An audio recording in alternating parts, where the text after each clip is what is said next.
In this section, we'll talk about security concerns. And the field of computer science is vast. And within that field of computer security, it's also a vast subfield.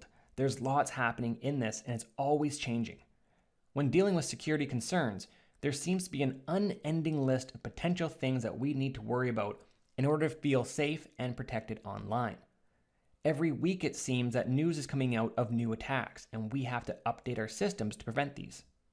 We're going to look now at some common attacks. First is social engineering. Now, this isn't a technology attack.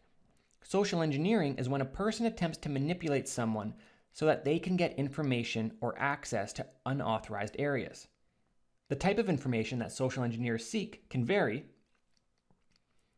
but often they're looking to get passwords, usernames, credit card numbers, access to computers, or they want to get into a private area.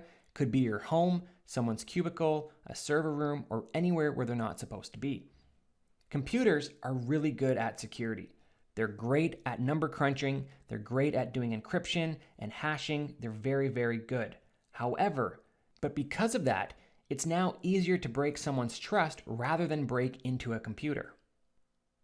Social engineering is when someone calls and lies who they are so you give them information, or they show up at your house saying that they're with the city when they're not and they're trying to get into your house.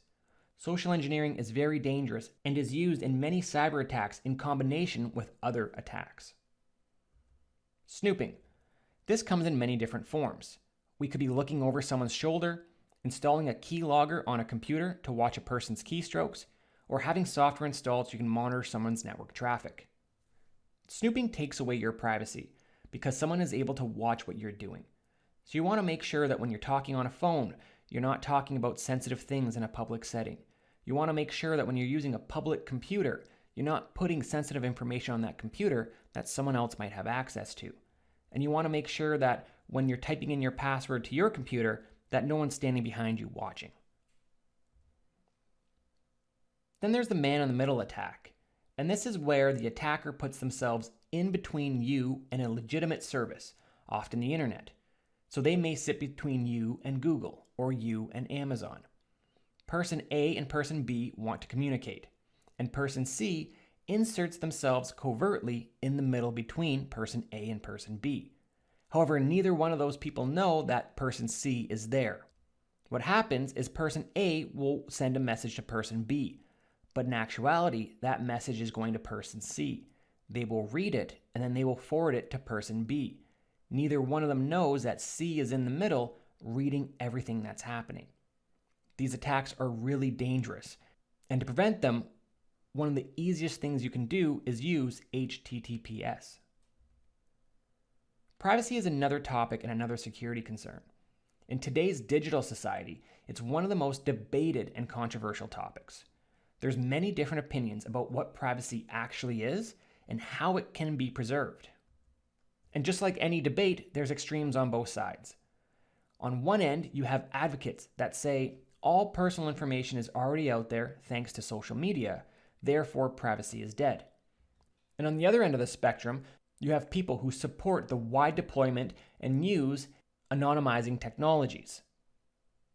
I think the answer lies somewhere in the middle. Privacy, because of this, is very complicated, and we can't often control the data that's out there about us. For example, a friend may upload a photo of you to social media, but if you do not have an account, you may never know that that photo is out there for others to see. There are certifications out there that specifically deal with privacy, and it is a very deep and very complicated topic. Computer security as a whole is complicated, but privacy is a subset of that, and it is a vast, complicated topic with many different opinions.